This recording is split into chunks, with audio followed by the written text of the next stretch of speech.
ఊర్లో ఏదో జాగా పంచుకుంటానే భగత్ బాబు అయితే ఊరికి పోతాండు. పోతూ పోతూ అయితే మహాన్ కూడా తీసుకుపోతాండు. ఇక ఒట్టి చేతులతో పోవడం ఎందుకు, ఇంట్లో అమ్మమ్మ ఉంది కదా, అమ్మమ్మకి అయితే చేపలు అంటే ఇష్టం కదా, చేపలు తీసుకురా పులుసు పెడతా అని చెప్పి భగత్ బాబుకి అయితే పనుండి పొద్దున్నే ఇంకా షాప్ కి అయితే వెళ్ళిపోయింది. ఇంకా చేపలు నాకు ఫోన్ చేసి అయితే చేపలు 2 కిలోలు అంటే ఇంకా మా అమ్మ అయితే చేపల షాప్ పోయి తీసుకొని వచ్చింది. ఇంకా మన లయన్ బాబు అయితే మంచి స్లీప్ లో ఉన్నాడు. ఇంకా నేను లేట్ చేయకుండానైతే ఇంకా చేపల పులుసు ప్రాసెస్ అయితే స్టార్ట్ చేసిన. ఇంకా మహాడ్ అయితే మంచి సాంగ్స్ పెట్టుకొని అయితే ఇంకా డాన్స్ చేస్తా అంటే నాకు కూడా ఆగక నేను కూడా 2 స్టెప్లు వేసేసిన. యాక్చువల్లీ నేను ఏదైనా పని చేసేటప్పుడు అయితే సాంగ్స్ పెట్టుకొని ఎగురుకుంటూ పని చేయడం నాకైతే చాలా అంటే చాలా అలవాటు. పెళ్ళైన దగ్గర నుంచి, పెళ్లికి ముందు నుంచి అయినా సరే నాకు సాంగ్స్ పెట్టుకొని డాన్స్ చేస్తా ఉంటా. బట్ పెళ్లికి ముందు పని చేయలేదు, పెళ్ళైనాక పని చేసుకుంటూ డాన్స్ చేసేదాన్ని, అంతే డిఫరెంట్. అదేందో ఉల్ల సాంగ్స్ వినుకుంటూ మంచి ఎంజాయ్ చేసుకుంటూ పని చేసింది అనుకుంటే నాకు అది ఒక తెలియని హ్యాపీనెస్ ఇస్తుంది. మీకు ఎవరికైనా ఇట్లా ఇష్టమా అన్నది కామెంట్ సెక్షన్ లో కామెంట్ చేయర్రి. ఇగో పక్క అయితే చేపల పులుసు అయితే ఇంకో పక్కన అయితే తీసుకుపెట్టి అన్ని ప్యాక్ చేస్తాను. నిన్న ఫ్రూట్ సలాడ్ చేసి ఉండే అనమాట. ఇంకా అవన్నీ అయితే మంచుకోటి ఇంత బాక్స్ లో అయితే ప్యాక్ చేసిన. మా అమ్మమ్మకి, మా పెద్దమ్మకి, మా పిన్నికి, మా మామయ్యకి అయితే మంచుకో బాక్స్ అయితే పెట్టినా అనమాట లైట్ గా అట్లా.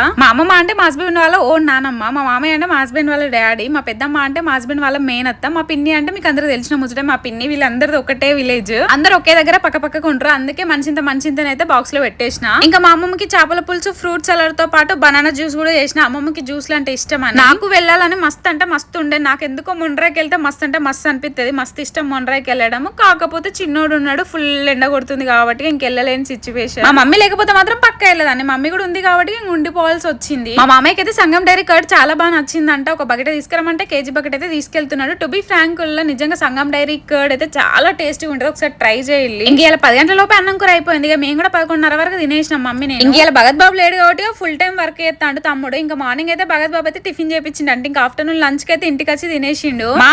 మా షాప్ లా కాకుండా తన షాప్ లా చూసుకుంటాడు. అందుకే మేమైతే బాగా ట్రస్ట్ చేస్తాం. చాలా అంటే చాలా మంచివాడు, మా ఇంట్లో మనిషిలాగానైతే చాలా తొందరలో మాతో కలిసిపోయింది. ఇక భగత్ బాబు కోసం అయితే ఎదురు చూడాలి. సాయంత్రం అత్తడు ఉంటాం మళ్ళీ.